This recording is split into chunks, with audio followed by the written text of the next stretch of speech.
ಶ್ರೀ ಗುರು ಬಸವಲಿಂಗಾಯ ನಮಃ. ಶ್ರೀ ಬಸವವಾಹಿನಿಯ ಸಮಸ್ತ ವೀಕ್ಷಕರಿಗೆ ಶರಣು ಶರಣಾರ್ಥಿ. ನಾನು ರಾಜಶೇಖರ್. ವೀಕ್ಷಕರೇ, ತಮ್ಮೆಲ್ಲರಿಗೂ ಆರೋಗ್ಯ ಆಧ್ಯಾತ್ಮ ಕಾರ್ಯಕ್ರಮಕ್ಕೆ ಆತ್ಮೀಯವಾದ ಸ್ವಾಗತ. ಬನ್ನಿ, ಇವತ್ತು ನಾವು ನಿಮಗೆ ತಿಳಿಸ್ಕೊಡ್ತಾ ಇರುವಂಥ ಒಂದು ವಿಚಾರ, ಯಾವುದ್ರ ಬಗ್ಗೆ ನಾವು ತುಂಬ ಜಾಗರೂಕತೆಯಿಂದ ಇರಬೇಕಾಗುತ್ತೆ. ಇಂಥವುಗಳು ಜೊತೆಗೆ ನಮ್ಮನ್ನಲ್ಲದೆ ನಮ್ಮ ದೇಹವನ್ನು ಮಾನಸಿಕವಾಗಿ ದೈಹಿಕವಾಗಿ ಎರಡೂ ಕಡೆಯಿಂದ ತೊಂದರೆ ಮಾಡ್ತಾ ಇರುತ್ತವೆ. ನಾವು ಯಾವ ರೀತಿಯಾಗಿ ಎಚ್ಚರಿಕೆ ತೊಗೊಳ್ಬೇಕಾಗುತ್ತೆ, ಮುಂಜಾಗ್ರತೆ ವಹಿಸಬೇಕಾಗುತ್ತೆ, ಇವೆಲ್ಲ ವಿಚಾರಗಳನ್ನ ನಾವು ತಿಳ್ಕೊಳ್ತಾ ಹೋಗ್ತೀವಿ ಅಲ್ವಾ. ಸೊ ಹಾಗಾಗಿ ಇವತ್ತು ನಾವು ತೊಗೊಂಡಿರ್ತಕ್ಕಂಥ ವಿಚಾರ, ಈ ಸಾಮಾನ್ಯವಾಗಿ ನಾವು ಹೇಳ್ತಿರ್ತೀವಲ್ಲ, ಗ್ಯಾಸ್ಟ್ರಿಕ್ ಅಂತ ಹೇಳ್ತಿರ್ತೀವಿ, ಗ್ಯಾಸ್ಟ್ರೈಟಿಸ್ ಅಂತ ನಾವು ಹೇಳುವಂಥದ್ದು. ಸಾಮಾನ್ಯವಾಗಿ ಎಲ್ಲರೂ ಗ್ಯಾಸ್ಟ್ರಿಕ್ ಆಗಿದೆ ಅಂತ ಹೇಳ್ತೀವಿ. ಇಲ್ಲ, ನಿನ್ನ ಸ್ವಲ್ಪ ಲೇಟಾಗಿ ಊಟ ಮಾಡಿದ್ರೆ ಗ್ಯಾಸ್ಟ್ರಿಕ್ ಆಗಿದೆ, ಏನೊಂದು ಸ್ವಲ್ಪ ಬೆನ್ನೋದು ಕೂಡ ಇಲ್ಲ ಗ್ಯಾಸ್ಟ್ರಿಕ್ ಆಗಿರಬೇಕು ಅಂತ ಹೇಳ್ತಿರ್ತಾರೆ. ಅದು ಏನಾಗಿದೆ ಏನಿಲ್ಲ ಅನ್ನೋದು ಎರಡನೇ ವಿಚಾರ. ಸುಮ್ಮನೆ ಅದಕ್ಕೊಂದು ಹೆಸರು ಲೇಬಲ್ ನಾವೇ ಹಾಕ್ಬಿಟ್ಟಿರ್ತೀವಿ, ಗ್ಯಾಸ್ಟ್ರಿಕ್ ಆಗಿರ್ಬೋದು ಅಂತ ಅಲ್ವಾ. ಆ ಗ್ಯಾಸ್ಟ್ರೈಟಿಸ್ ಅಂತ ನಾವೇನು ಹೇಳ್ತೀವಲ್ವಾ, ಆ ಗ್ಯಾಸ್ಟ್ರೈಟಿಸ್ ಅನ್ನುವಂಥದ್ದು ಏನು, ಯಾಕಾಗುತ್ತೆ, ಅದಕ್ಕೆ ಅದರದ್ದೇ ಆದ ಲಕ್ಷಣಗಳಿದೆ. ಅದಕ್ಕೆ ಅದರದ್ದೇ ಆದಂಥ ಲಕ್ಷಣಗಳಿದ್ದಾಗ ಮಾತ್ರ ಅದರದ್ದೇ ಆದಂಥ ಒಂದು ಔಷಧಿನ ತಗೊಳ್ಬೇಕು, ವೈದ್ಯರನ್ನ ಸಂಪರ್ಕಿಸಬೇಕು. ನಾವೇನು ಮಾಡ್ತಾ ಹೋಗ್ತೀವಿ, ಏನೋ ಇದಕ್ಕೆ ಒಂದು ಗ್ಯಾಸ್ಟ್ರೈಟಿಸ್ ಆಗಿದೆ, ಈ ಕಾರಣದಿಂದನೇ ಆಗಿದೆ ಅಂತ ನಾವೇ ಜಡ್ಜ್ ಮಾಡ್ಕೊಳ್ತೀವಿ, ನಾವೇ ಮಾತ್ರ ತಗೊಳ್ತೀವಿ, ಯಾವುದೇ ಡಾಕ್ಟರ್ನೂ ಕನ್ಸಲ್ಟ್ ಮಾಡಲ್ಲ. ಆದರೆ ಅದು ಮುಂದೊಂದು ದಿನ ದೊಡ್ಡ ಕೆಟ್ಟ ಪರಿಣಾಮ ಬೀರ್ತಾ ಹೋಗುತ್ತೆ ನಮ್ಮ ದೇಹದ ಮೇಲೆ. ಹಾಗಾಗಿ ಅದ್ರ ಬಗ್ಗೆ ತಿಳ್ಕೊಳ್ಳುವಂಥದ್ದು ಅತ್ಯವಶ್ಯಕ. ಬನ್ನಿ, ಇದ್ರ ಬಗ್ಗೆ ತಿಳಿಸ್ಕೊಡೋದಕ್ಕೆ ನಮ್ಮ ಜೊತೆಗಿದ್ದಾರೆ ಡಾಕ್ಟರ್ ಶ್ವೇತಾ ಅವರು, ಜನರಲ್ ಫಿಸಿಷಿಯನ್, ಅಮೀಸ್ ಕ್ಲಿನಿಕ್, ಬ್ಯಾಂಗ್ಳೂರ್. ಬನ್ನಿ, ಕಾರ್ಯಕ್ರಮಕ್ಕೆ ಬರ್ಮಾಡ್ಕೊಳ್ಳೋಣ. ಡಾಕ್ಟರ್, ತಮಗೆ ಕಾರ್ಯಕ್ರಮಕ್ಕೆ ಸ್ವಾಗತ. ಶರಣು ಶರಣಾರ್ಥಿ. ತಮಗೆ ಧನ್ಯವಾದಗಳು. ಹೇಳಿ ಡಾಕ್ಟರ್, ಈ ಗ್ಯಾಸ್ಟ್ರೈಟಿಸ್ ಅನ್ನೋದಕ್ಕಿಂತ ಗ್ಯಾಸ್ಟ್ರಿಕ್ ಅಂತ ಬಳಸೋದೇ ಜಾಸ್ತಿ ನಾವೆಲ್ಲ ಅಲ್ಲ. ಏನಾದ್ರೂ ಒಂದು ಸ್ವಲ್ಪ ಬೆನ್ನೋತಿದೆ ಅಂತಂದ್ರೂ ಗ್ಯಾಸ್ಟ್ರಿಕ್ ಆಗಿದೆ, ಚೂರೇನೋ ಇಲ್ಲಿ ಹಿಡ್ಕೊಂಡಿದೆ ಅಂದ್ರೂ ಗ್ಯಾಸ್ಟ್ರಿಕ್ ಆಗಿದೆ, ಅದೊಂಥರ ಹೆಂಗಾಗ್ಬಿಟ್ಟಿದೆ ಅಂದ್ರೆ ಒಂಥರ ಮನೆ ಮಗನ ತರ ಹೋಗ್ಬಿಟ್ಟಿದೆ ಅನ್ನೋ ಥರ ಹೇಳ್ಬೋದು. ಆದ್ರೆ ನಾವು ಅದೇ ರೀತಿಯಾಗಿ ನಾವು ನೆಗ್ಲೆಕ್ಟ್ ಮಾಡ್ಬಿಟ್ರೆ ನಾಳೆ ಒಂದು ದಿನ ದೊಡ್ಡ ಕೆಟ್ಟ ಪರಿಣಾಮ ಬೀರ್ತಾ ಹೋಗುತ್ತೆ. ಸೊ ಮೊದಲನೇದಾಗಿ ಈ ಗ್ಯಾಸ್ಟ್ರೈಟಿಸ್ ಅಂತಂದ್ರೆ ಏನು? ಮೊದಲನೇದಾಗಿ ಗ್ಯಾಸ್ಟ್ರೈಟಿಸ್ ಅಂತ ಅಂದ್ರೆ ನಾವು ಆ ಪದದ ಅರ್ಥ ಯೋಚನೆ ಮಾಡಿದ್ರೆ, ಗ್ಯಾಸ್ಟ್ರಮ್ ಅಂತಂದ್ರೆ ಹೊಟ್ಟೆ, ಐಟಿಸ್ ಅಂತ ಅಂದ್ರೆ ಇನ್ಫ್ಲಮೇಷನ್ ಅಂತ ಅಂದ್ಬಿಟ್ಟು. ಈಗ ಇನ್ಫೆಕ್ಷನ್ ಅಲ್ಲ, ಇನ್ಫೆಕ್ಷನ್ ಅಂದ್ರೆ ಕ್ರಿಮಿ ಅಥವಾ ಹುಳ ಇಂದ ಆಗುವಂತ ವಿಚಾರ ಇನ್ಫೆಕ್ಷನ್ ಅಂತ ಹೇಳ್ತೀವಿ. ಐಟಿಸ್ ಅಂದ್ರೆ ಯಾವುದಾದ್ರೂ ಕಾರಣದಿಂದ, ಉದಾಹರಣೆಗೆ ನಮ್ಮ ಹೊಟ್ಟೆಯಲ್ಲಿ ಇರುವಂತಹ ಆಸಿಡ್ ಏನಿದೆ ಅದಕ್ಕೆ, ಅಥವಾ ಅದರಲ್ಲಿರುವಂತಹ ಸೆಕ್ರಿಷನ್ಸ್, ಗ್ಯಾಸ್ಟ್ರಿಕ್ ಸೆಕ್ರಿಷನ್ ಅಂತ ಏನು ಹೇಳ್ತೀವಿ, ಅದರ pH ಇಷ್ಟೇ ಇರಬೇಕು. pH ಅಂದ್ರೆ ನಾವು ಕೆಮಿಸ್ಟ್ರಿಯಲ್ಲೆಲ್ಲ ನಾವು ಓದಿರ್ತೀವಿ ಇಷ್ಟು, ಈಗ ಅದು 1.5 ಈ ತರ ಅಸಿಡಿಕ್ pH ಅಲ್ಲಿ ಇರಬೇಕು.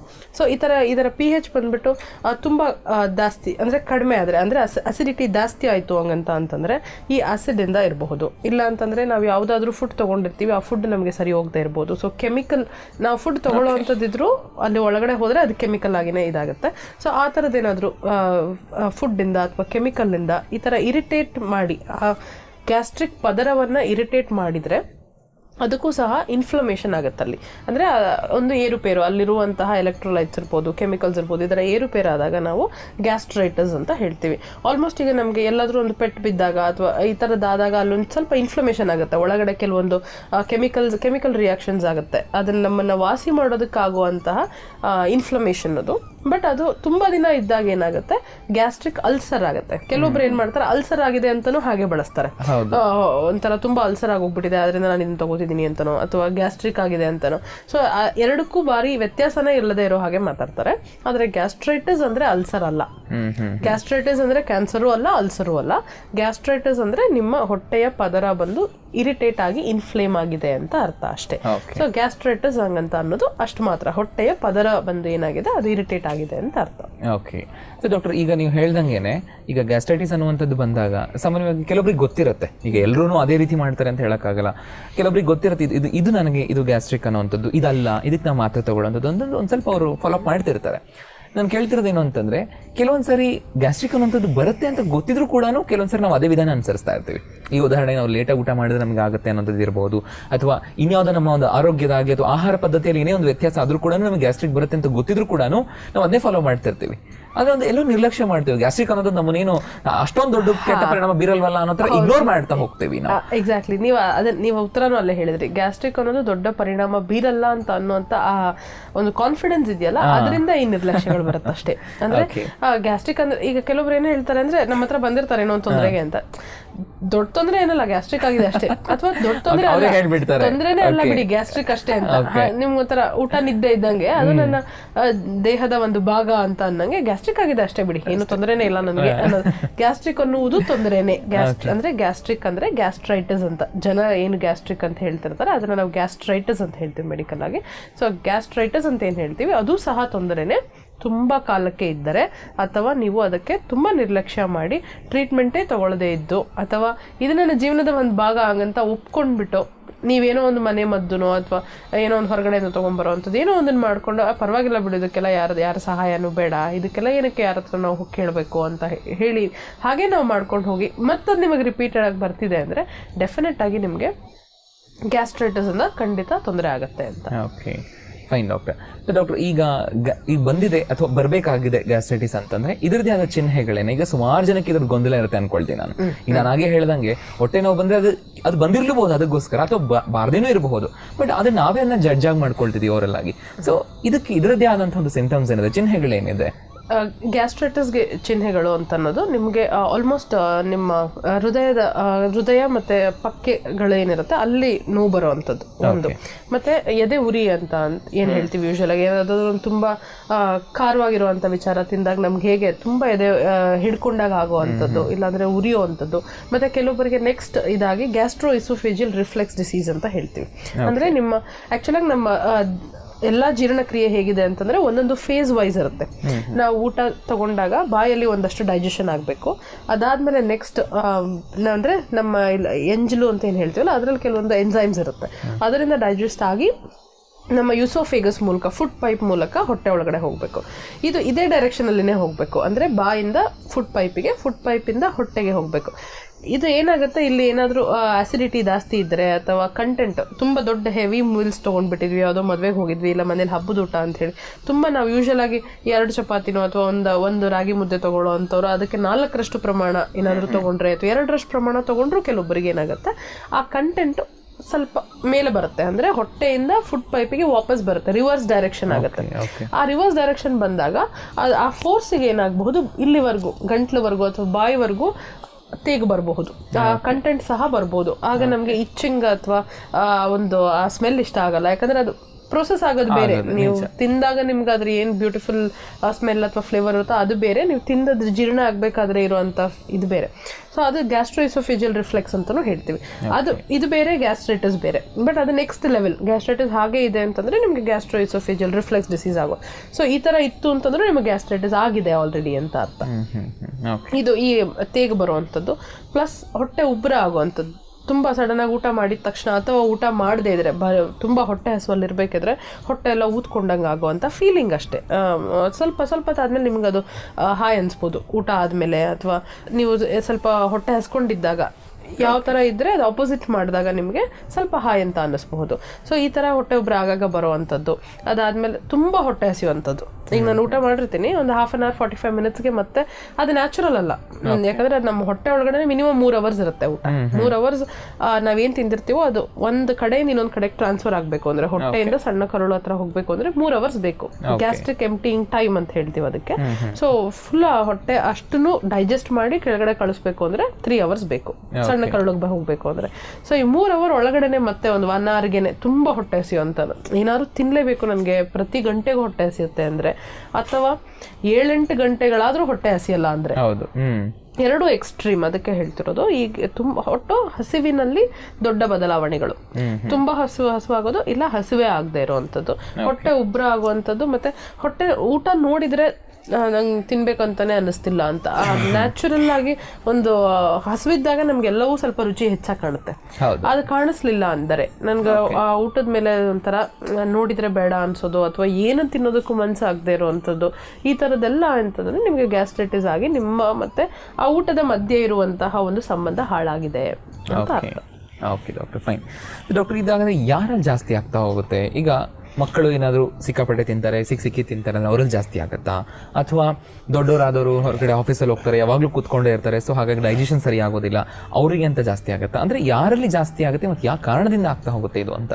ಇದು ಕಾರಣಗಳ ಮೇಲೆನೆ ಯಾರಲ್ಲಿ ಜಾಸ್ತಿ ಆಗುತ್ತೆ ಅಂತ ಅನ್ನೋಂಥದ್ದು. ಉದಾಹರಣೆಗೆ ಮಕ್ಕಳಲ್ಲಿ ಆಗಲ್ವಾ ಅಂತಂದ್ರೆ ಈವನ್ 1-1.5 ವಯಸ್ಸಿನ ಮಗುಗೂ ಆಗುತ್ತೆ, ಬಟ್ ನಮಗೆ ಗೊತ್ತಾಗಿರೋದಿಲ್ಲ ಅಷ್ಟೇ. ಆ ಮಗು ಹೊಟ್ಟೆ ನೋವು ಅಂತ ಅಳಬಹುದು, ಇಲ್ಲ ಅಂತಂದ್ರೆ ಸ್ವಲ್ಪ ಆಕ್ಟಿವ್ ಕಡಿಮೆ ಇರಬಹುದು, ಆ ತರನೂ ಆಗುತ್ತೆ. ಬಟ್ ಯೂಶಲ್ ಆಗಿ ನಾವು ನೀರ್ ಚೆನ್ನಾಗಿ ಕೊಟ್ರೆ ಸಹ ಮಕ್ಕಳಲ್ಲಿ ಆಲ್ಮೋಸ್ಟ್ ನೀರ್ ಚೆನ್ನಾಗಿ ಕೊಟ್ಟು, ಮತ್ತೆ ಅವರು ಬರ್ಪಿಂಗ್ ಅಂತ ಮಕ್ಕಳಿಗೆ ಹೇಳ್ಕೊಡ್ತಾರೆ, ತಾಯಂದಿರಿಗೆ ಹೇಳ್ಕೊಡ್ತಾರೆ. ನೀವು ಸ್ವಲ್ಪ ಹಾಲು ಕುಡಿಸಿದ್ಮೇಲೆ, ಇಲ್ಲಾಂದ್ರೆ ಏನಾದ್ರು ಫುಡ್ ತಗೊಂಡ್ಮೇಲೆ ಸ್ವಲ್ಪ ಹೀಗಿಟ್ಕೊಂಡು ತಟ್ಟಿ ಅಂತೆಲ್ಲ ಹೇಳ್ಕೊಡ್ತಾರೆ. ಹೌದು, ಬೆನ್ ಮೇಲೆ ಇಟ್ಕೊಂಡು ತಟ್ಟಿ. ಹಾಗೆ ಮಾಡಿದ್ರು ಸಹ ಮಕ್ಕಳಿಗೆ ಎಷ್ಟೊಂದ್ಸಲ ಅವ್ರಿಗೆ ಒಂದೇ ಮೂಮೆಂಟ್, ಎಷ್ಟೊಂದ್ಸಲ ಮಕ್ಳು ಏನ್ ಮಾಡ್ತಿರ್ತಾರೆ 16 hours 15 hours ನಿದ್ದೆ ಮಾಡ್ತಿರ್ತಾರೆ.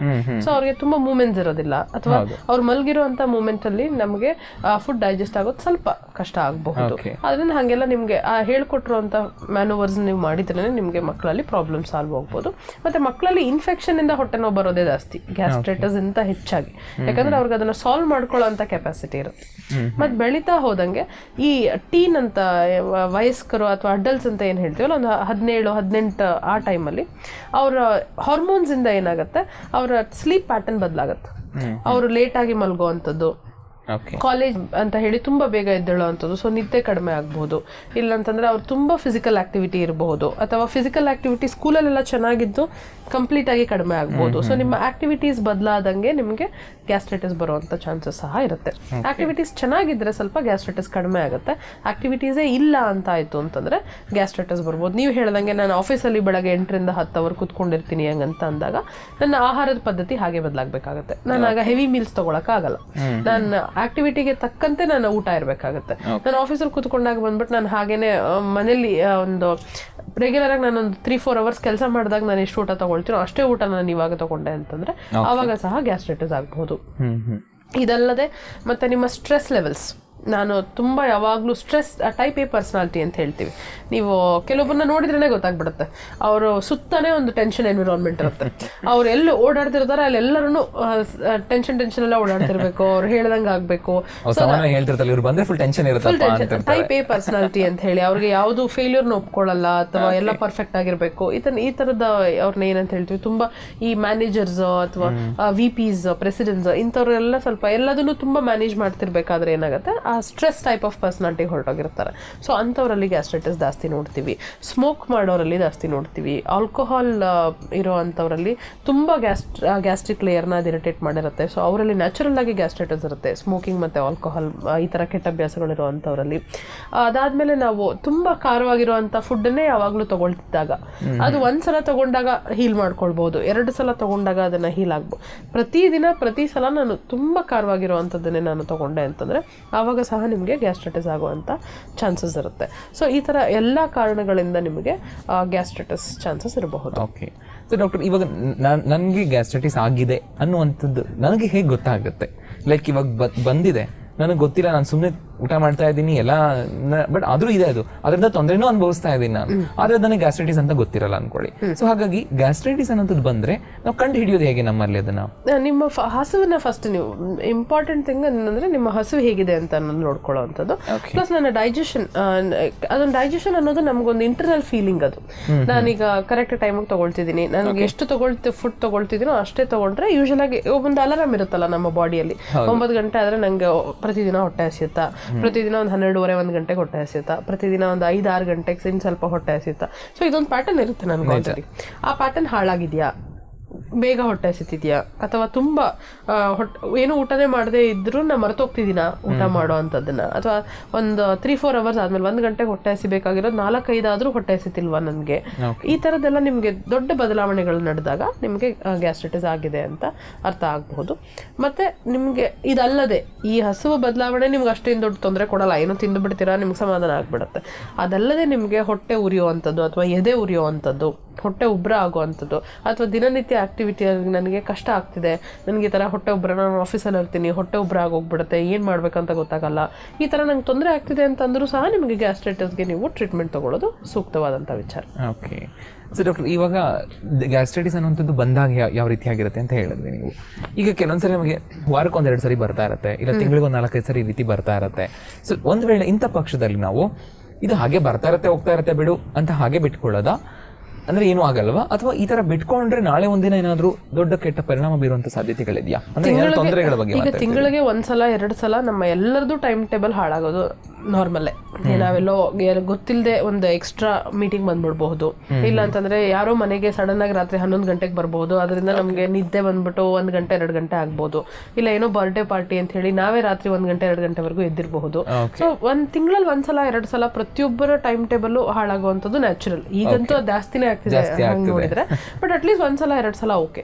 ಅಂಡ್ ನಿಮ್ಗೆ ಕಾರಣ ಗೊತ್ತಿತ್ತು ಅಂದ್ರೆ, ಹೌದಪ್ಪ ನಾನು ರಾತ್ರಿ 2 ಗಂಟೆವರೆಗೂ ಎದ್ದಿದ್ದೆ, ಆದ್ರಿಂದ ನನ್ಗೆ ಇವತ್ತು ಯಾಕೋ ಸರಿ ಹೋಗ್ತಿಲ್ಲ, ಊಟ ಸರಿ ಹೋಗ್ತಿಲ್ಲ ಅಂತಂದ್ರೆ ಅಂಥ ದಿನ ಸ್ವಲ್ಪ ನೀವು ಮೈಲ್ಡ್ ಆಗಿರುವಂಥ ಫುಡ್ಡು ಅಥವಾ ತುಂಬ ಪ್ರೋಸೆಸ್ ಮಾಡಿರಬಾರ್ದು. ಈಗೆಲ್ಲ ಪ್ರೋಸೆಸ್ಡ್ ಫುಡ್ ಜಾಸ್ತಿ ಆಯಿತು, ಜಂಕ್ ಫುಡ್ ಜಾಸ್ತಿ ಆಯಿತು. ಸೊ ಅಂಥ ಫುಡ್ಡನ್ನು ತೊಗೋಬೇಡಿ. ಸಿಂಪಲ್ ಶುಗರ್ಸ್ನ ತೊಗೋಬೇಡಿ. ಸಿಂಪಲ್ ಶುಗರ್ ಅಂದರೆ ಕಾರ್ಬೋಹೈಡ್ರೇಟ್, ನಿಮ್ಮ ರೈಸ್ ಇರ್ಬೋದು, ಗೋಧಿ ಅಂಥದನ್ನು ತೊಗೊಳ್ಳೋದಕ್ಕಿಂತ ಸ್ವಲ್ಪ ಅವತ್ತು ನಿನ್ನೆ ಆ ಥರ ಆಗಿದೆ ಅಂದಿದ್ದ ದಿನ ನೆಕ್ಸ್ಟ್ ದಿನ ನೀವು ಚೂರು ತರಕಾರಿ, ಹಣ್ಣು ಈ ಥರ ಮೈಲ್ಡ್ ಆಗಿ ನಿಮ್ಮ ದೇಹಕ್ಕೆ ಅಷ್ಟೊಂದು ಇದು ಬಂದು ಅಷ್ಟೊಂದು ಡೈಜೆಷನ್ ಬೇಕಾಗಿಲ್ಲ. ಈ ತರ ಸಿಂಪಲ್ ಆಗಿರುವಂತ ಫುಡ್ಸ್ ತಗೊಂಡ್ರೆ ಯಾವ್ದು ಸ್ವಲ್ಪ ಚೆನ್ನಾಗಿ ಡೈಜೆಷನ್ ಆಗುತ್ತೆ, ಸ್ವಲ್ಪ ನಿಮ್ಮ ದೇಹಕ್ಕೆ ರೆಸ್ಟ್ ಕೊಟ್ಟಂಗಾಗತ್ತೆ. ಸೊ ಈ ತರದನ್ನ ನೀವು ನೆಕ್ಸ್ಟ್ ದಿನ 1-2 ದಿನಕ್ಕೆ ಮಾಡಿದ್ರಿ ಅಂತಂದ್ರೆ ನಿಮ್ಮ ಒಂದು ಸಲ ಬರುವಂತ ಗ್ಯಾಸ್ಟ್ರೈಟಿಸ್ ನ ನೀವು ಹಾಗೇನೆ ನೀವು ಸಾಲ್ವ್ ಮಾಡ್ಕೊಳ್ಬಹುದು. ನೀರು ಚೆನ್ನಾಗಿ ಕುಡಿಯೋದಿರ್ಬೋದು, ಅಥವಾ ಎಳ್ನೀರು ಕುಡಿಯೋ ಅಂಥದ್ದಿರ್ಬೋದು, ಮಜ್ಜಿಗೆ ತಗೊಳ್ಳೋ ಅಂಥದ್ದಿರ್ಬೋದು. ಈ ತರ ಎಲ್ಲ ಮಾಡಿದಾಗ ನಿಮಗೆ ಸ್ವಲ್ಪ ಡೈಜೆಷನ್ ಬೆಟರ್ ಆಗುತ್ತೆ. ಬಟ್ ನನಗೆ ವಾರಕ್ಕೆ ಕಂಪಲ್ಸರಿ 2 ಸಲ ಇರುತ್ತೆ, ಅಥವಾ ತಿಂಗಳಲ್ಲಿ ಒಂದು 10-15 ದಿನ ಅಂತೂ ನನಗೆ ಇದ್ದೇ ಇರುತ್ತೆ. ಯಾವಾಗಲೂ ಇರುತ್ತೆ, ಬರುತ್ತೆ ಹೋಗುತ್ತೆ. ಬಟ್ ನನ್ಗೆ ಒಂಥರ ಜನನೇ ನನ್ಗೆ ಹೇಳ್ತಾರೆ, ನಿಂಗೆ ಗ್ಯಾಸ್ಟ್ರೈಟಿಸ್ ಜಾಸ್ತಿ ಇದೆ ಅಲ್ಲ ಯಾವಾಗ್ಲೂ, ಸರಿ ತಗೊಂಬಿಡಪ್ಪ ನೀನು ಫಸ್ಟ್, ನೀನೇ ಊಟ ಮಾಡ್ಬಿಡಪ್ಪ, ನಿಂಗೆ ಗ್ಯಾಸ್ಟ್ರೈಟಿಸ್ ಆಗ್ಬಿಡುತ್ತೆ.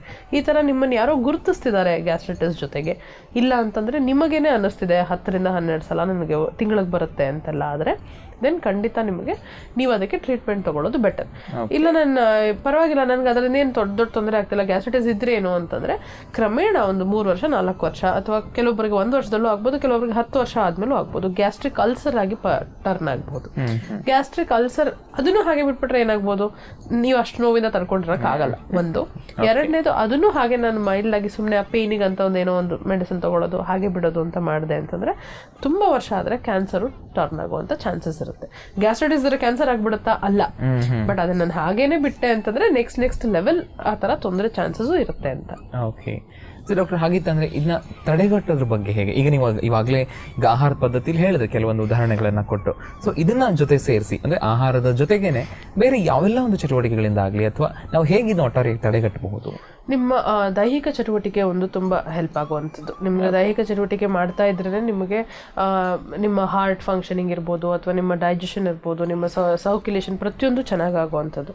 ಸೊ ಒಂದು ನಾನು ಎಕ್ಸಸೈಸ್ ಮಾಡ್ತಿದ್ದೀನ, ದೈಹಿಕವಾಗಿ ಆಕ್ಟಿವ್ ಆಗಿದ್ದೀನ. ಇನ್ನೊಂದು ಯೋಗ ಮಾಡ್ಲಿಕ್ಕಾದ್ರೆ ದಯವಿಟ್ಟು ಯೋಗ ಮಾಡಿ. ಯೋಗದಲ್ಲಿ ಎಷ್ಟೊಂದು ಆಸನಗಳಲ್ಲಿ ನಿಮಗೆ ಒಳ್ಳೆ ಡೈಜೆಷನ್ ಆಗುವಂತಹ ಆಸನಗಳು ಇರುವಂಥದ್ದಿರುತ್ತೆ.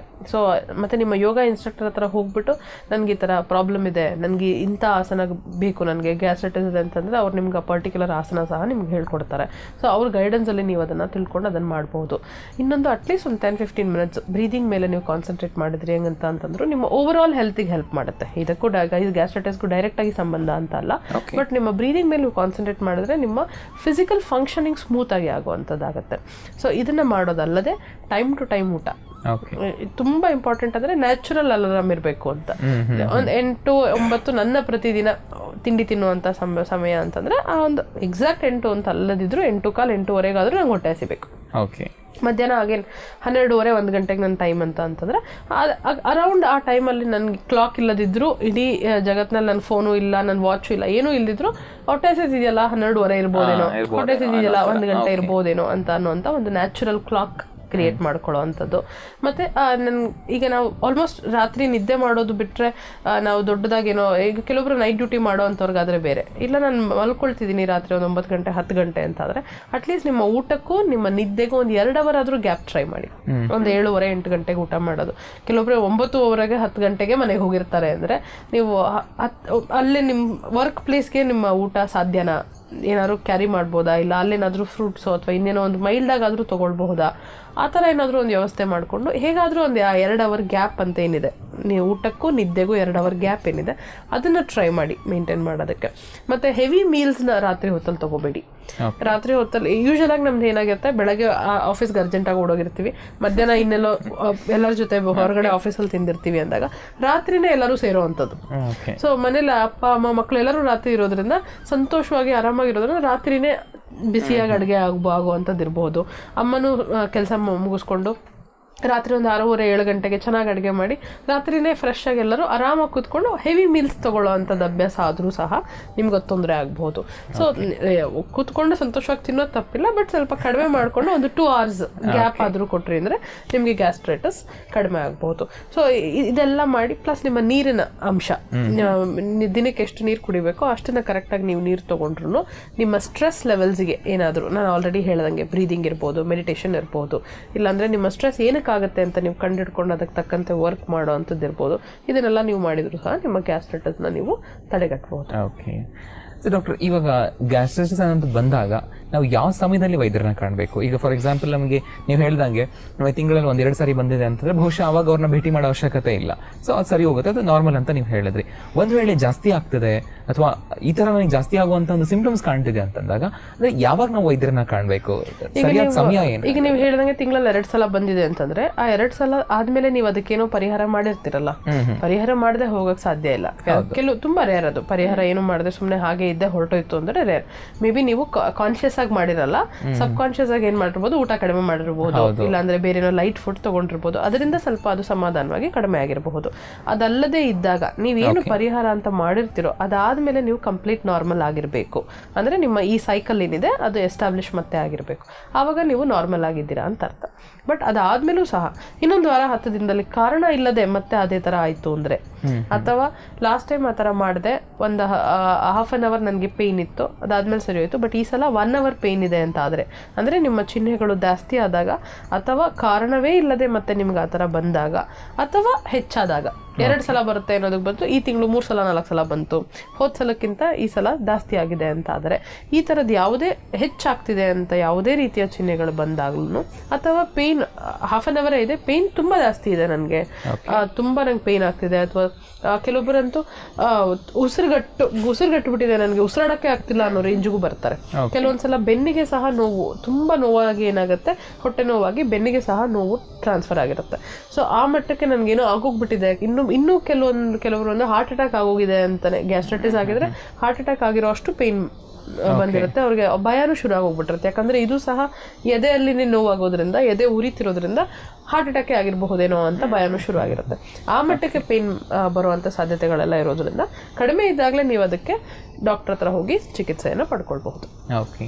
ಸೊ ಡಾಕ್ಟರ್, ಹಾಗಿದ್ರೆ ಈ ಒಂದು ಗ್ಯಾಸ್ಟ್ರೈಟಿಸ್ ಅನ್ನೋದು ಬಂದಾಗ ಸೊ ನಾವು ಅದನ್ನ ನೀವು ಹೇಳ್ದಂಗೆ ಟ್ರೀಟ್ಮೆಂಟ್ ತಗೊಳ್ಳೋ ವಿಚಾರವಾಗಿ ಮಾತಾಡೋದಾಯ್ತು ಅಂದ್ರೆ ಕೆಲವರೆಲ್ಲ OTC ಮೆಡಿಸಿನ್ಸ್ನ ತಗೊಳ್ತಾರೆ.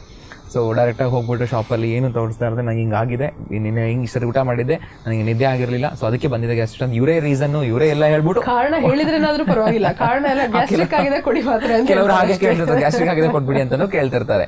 ಸೊ ಈ OTC ಮೆಡಿಸಿನ್ಸ್ ಬಗ್ಗೆ ನಾನು ಮಾತಾಡ್ತಿದ್ದೀನಿ. ಸೊ ಇದನ್ನ ತಗೊಳ್ಳೋದು ಸೂಕ್ತನಾ ಅಥವಾ ಹೇಗೆ ಅಂತ? ಈಗ OTC ಇದಕ್ಕೆ ಆಕ್ಚುಲ್ ಆಗಿ ಅವ್ರಿಗೆ ಕೆಲವೊಂದು ಕಂಪನೀಸ್ಗೆ ಅವ್ರಿಗೆ ಲೈಸೆನ್ಸ್ ಕೊಟ್ಟಿದ್ದಾರೆ, ಅಂದ್ರೆ ಇದನ್ನ OTC ಆಗಿ ಮಾಡಬಹುದು ಅಂತ, ಇದಕ್ಕೆ ಪ್ರಿಸ್ಕ್ರಿಪ್ಷನ್ ಬೇಡ ಹಂಗಂತ ಅನ್ನೋದಕ್ಕೂ ಕೊಟ್ಟಿದ್ದಾರೆ. ಉದಾಹರಣೆಗೆ ಕೆಲವೊಂದು ಚಾಕ್ಲೇಟ್ಸ್ ತರ ಬರುತ್ತೆ, ಹೆಸರು ಹೇಳಕ್ ಇಷ್ಟಪಡ್ತಿಲ್ಲ, ಬಟ್ ಚಾಕ್ಲೇಟ್ಸ್ ತರ ಬರುತ್ತೆ, ಅದನ್ನ ತಗೊಂಡ್ಬಿಟ್ರೆ ಅವ್ರು ಬೆಟರ್ ಆಗ್ತಾರೆ. 1 ತಿಂಗಳಿಗೆ 1 ಸಲ ಓಕೆನೆ, ಆದ್ರೆ ನಾನು ಅದನ್ನ ಎಷ್ಟು ಸಲ ಮಾಡ್ತಿದ್ದೀನಿ ಅಂತ ಅನ್ನೋದು ಇಂಪಾರ್ಟೆಂಟ್. ಅದನ್ನೇ ಕೆಲವೊಬ್ರು ಯಾವಾಗ್ಲೂ ಬ್ಯಾಗಲ್ಲಿ ಇಟ್ಕೊಂಡು ಓಡಾಡ್ತಿರ್ತಾರೆ, ಅದನ್ನೊಂದು ಇಟ್ಕೊಂಡ್ಬಿಟ್ಟು ಊಟ ಆಗಿದ ತಕ್ಷಣ ಅದನ್ನ ತಗೊಳ್ಳೋದು, ಇಲ್ಲ ಹೊಟ್ಟೆ ಹಸಿದಾಗ ಅದನ್ನ ತಗೊಂಡ್ಬಿಡೋದು, ಆತರ ಮಾಡ್ಕೊಳ್ಬಾರ್ದು. ಅದನ್ನ ನಿಮ್ಗೆ OTC ಅಂತ ಕೊಟ್ಟಿರೋದಕ್ಕೆ ಒಂದು ಕಾರಣ ಇದೆ. ಎಲ್ಲಾ ಸಲಾನು ನೀವು 100% ಅದಕ್ಕೆ ಟ್ರೀಟ್ಮೆಂಟ್ ಬೇಕಾಗಲ್ಲ. ಒಂದ್ ತುಂಬಾ ರೇರ್ ಆಗಿ ಯಾವಾಗ್ಲೂ 1 ಸಲ ಆಯ್ತು ಅಂದ್ರೆ ಏನೋ ಒಂದು ತಗೊಂಡ್ ರಿಲೀಫ್ ಆಗಬಹುದು ಅಂತ ಅದಕ್ಕೆ ಕೊಟ್ಟಿದ್ದಾರೆ ಅನ್ನೋದು ಬಿಟ್ರೆ, ನಿಮ್ಗೆ ಅದಕ್ಕೆ ವೈದ್ಯರೇ ಬೇಡ, ನೀವೇ ಅದಕ್ಕೆ ವೈದ್ಯರಾಗೋಗ್ಬಿಡಿ, ನೀವು ಪ್ರತಿ ಸಲ ತಗೊಳ್ಳಿ ಹಂಗಂತ ಅನ್ನೋದಕ್ಕಲ್ಲ ಅದನ್ನ OTC ಮಾಡಿರುವಂಥದ್ದು. ಸೊ ತಿಂಗಳಿಗೆ 1 ಸಲ ಸ್ಟಿಲ್ ಫೈನ್.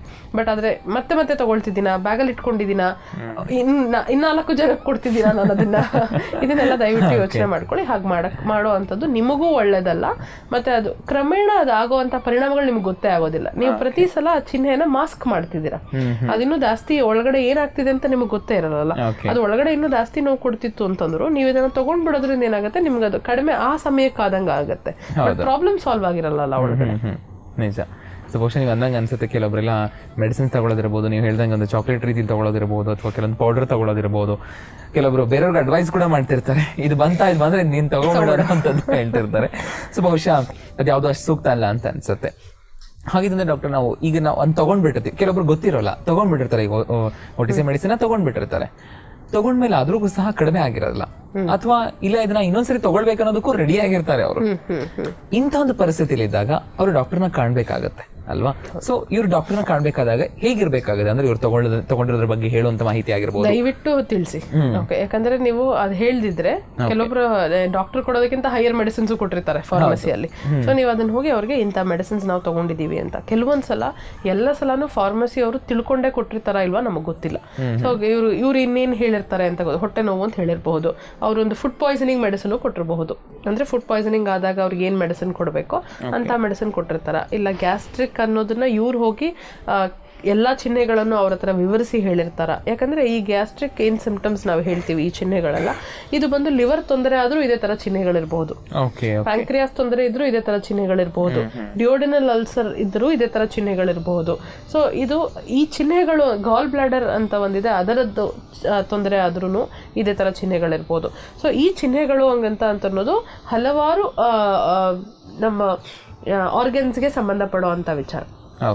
ಬರೀ ಗ್ಯಾಸ್ಟ್ರೈಟಿಸ್ ಆದ್ರೆ ಮಾತ್ರ ಈ ಚಿಹ್ನೆಗಳಲ್ಲ. ನಾವು ಹೇಳ್ತೀವಿ ಗ್ಯಾಸ್ಟ್ರೈಟಿಸ್ ಬಂದ್ರೆ ಈ ಚಿಹ್ನೆಗಳಿರುತ್ತೆ, ಬಟ್ ಈ ಚಿಹ್ನೆಗಳು ಬಂದ್ರೆ ಬೇರೆ ಕಾಯಿಲೆ ಇರಬಹುದು. ಸೊ ಇದನ್ನ ಯಾರು ಕಂಡುಹಿಡಿತಾರೆ? ಆಗಿದ್ರೆ ನೀವು ಪ್ರತಿ ಸಲ ಹೋಗ್ಬಿಟ್ಟು ಫಾರ್ಮಸಿ ಅವ್ರ ಹತ್ರ ನೀವೇ ಖುದ್ದಾಗಿ ನನಗೆ ಇದಾಗಿದೆ ಗ್ಯಾಸ್ಟ್ರಿಕ್ ಆಗಿದೆ ಅಂತ ಹೇಳ್ಕೊಂಡು ಒಂದು ಮಾತ್ರೆ ತಗೊಂಡ್ರೆ ಇನ್ ಮಿಕ್ಕಿದ 4-5 ವಿಚಾರಗಳು ಯಾರು ಕಂಡುಹಿಡಿತಾರೆ? ಸೊ ಇದು ಹಾಗೇನೆ ನೀವು ಕಂಟಿನ್ಯೂ ಮಾಡ್ಕೊಂಡು ನೀವೀಗ ಲಿವರ್ ತೊಂದರೆಯಿಂದ ಈ ತರ ನಿಮ್ಗೆ ಸಿಂಪ್ಟಮ್ಸ್ ಬರ್ತಿದೆ ಅಂದ್ರೆ ಸ್ಟಾರ್ಟಿಂಗ್ ಅಲ್ಲೇ ಹೋಗಿ ಕಂಡುಹಿಡ್ಕೊಳ್ಳೋದನ್ನು ಬಿಟ್ಟು 1 ವರ್ಷ 2 ವರ್ಷ ನೀವು ಹಾಗೇನೆ ಒಂದೊಂದು ಮಾತ್ರೆ ತಗೊಂಡು ಸರಿ ಮಾಡ್ಕೊಂಡು ಆಮೇಲೆ 2 ವರ್ಷ 3 ವರ್ಷ ಆದ್ಮೇಲೆ ತುಂಬಾ ಹೊಟ್ಟೆ ನೋವು ಅಂತ ಬಂದು ಡಾಕ್ಟರ್ ಹತ್ರ ಹೋಗಿ ಅಯ್ಯೋ ಇದು ಲಿವರ್ ತೊಂದರೆ ಇದು 2-3 ವರ್ಷದಿಂದ ಇತ್ತು ಆಲ್ರೆಡಿ ನಂಗೆ ಗೊತ್ತೇ ಆಗ್ಲಿಲ್ಲ ಅಂತ ಅನ್ಕೊಂಡು ತಲೆ ಕೆಡಿಸ್ಕೊಂಡು ಕುತ್ಕೊಳ್ಳೋದಕ್ಕೂ ನೀವೇ ಮಾಡ್ಕೊಂಡಿರ್ಬಹುದಲ್ವಾ ಅದನ್ನೂ ಆ ತೊಂದರೆನೂ ಅಂತ ಹೇಳುವಂಥದ್ದು. ಆದ್ರೆ ಈ ಗ್ಯಾಸ್ಟ್ರೈಟಿಸ್ ಚಿಹ್ನೆ ಏನಿದೆ ಇದು ಇದ್ರದ್ದು ಒಂದೇ ಅಲ್ಲ, 4-5 ವಿಚಾರ ದಿಂದನೂ ಇದೇ ತರ ಚಿಹ್ನೆಗಳು ಬಂದಿರಬಹುದು.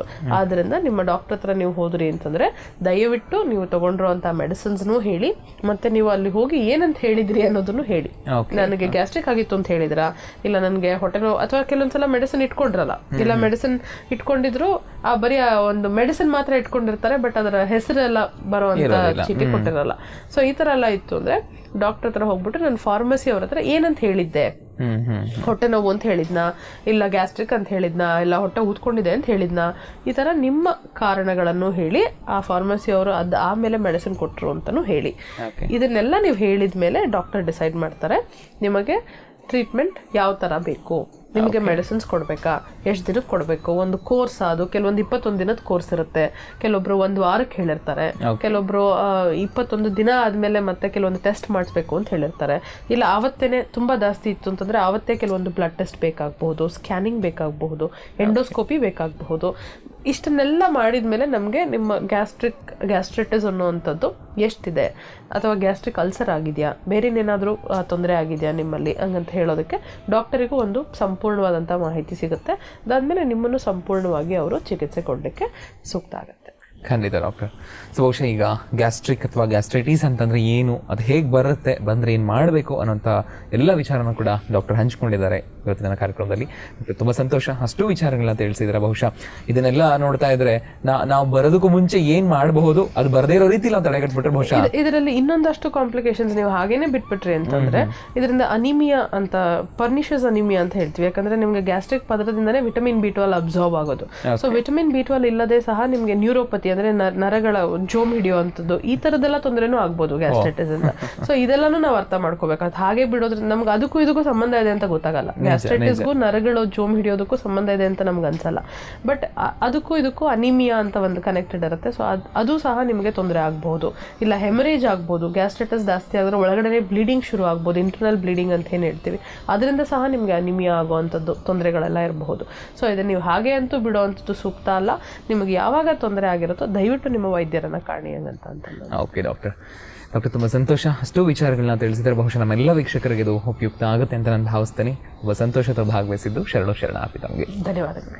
ವೀಕ್ಷಕರೇ, ನೋಡಿದ್ರಲ್ಲ, ಈ ಗ್ಯಾಸ್ಟ್ರೈಟಿಸ್ ಅಥವಾ ನಾವೆಲ್ಲ ಕಾಮನ್ ಆಗಿ ಹೇಳೋ ಥರ ಗ್ಯಾಸ್ಟ್ರಿಕ್ ಅಂತ ಏನೇ ಹೇಳ್ತೀವಲ್ವ, ಸೊ ಇದು ಬಂದರೆ ಯಾವ ರೀತಿ ಆಗಿರುತ್ತೆ ಅಥವಾ ಇದರ ಲಕ್ಷಣಗಳೇನಿರುತ್ತೆ, ಇದನ್ನು ನಾವು ನಿರ್ಲಕ್ಷ್ಯ ಮಾಡಿದ್ರೆ ನಮಗೇನಾಗುತ್ತೆ, ಹಾಗಾಗಿ ಯಾವ ರೀತಿ ನಾವು ಎಚ್ಚರಿಕೆ ತೊಗೊಳ್ಬೇಕು, ಇದೆಲ್ಲದರ ಬಗ್ಗೆ ಡಾಕ್ಟರ್ ಮಾಹಿತಿ ತಿಳಿಸಿದ್ರು. ಬಹುಶಃ ಇದೆಲ್ಲವೂ ಕೂಡ ನೀವು ಪಾಲನೆ ಮಾಡ್ತೀರಾ ಅಂತ ಭಾವಿಸ್ತೀನಿ. ಇದರೊಂದಿಗೆ ಕಾರ್ಯಕ್ರಮ ಮುಗಿಸ್ತಿದ್ದೀನಿ. ನಾನು ರಾಜಶೇಖರ್, ಶರಣಾರ್ಥಿ.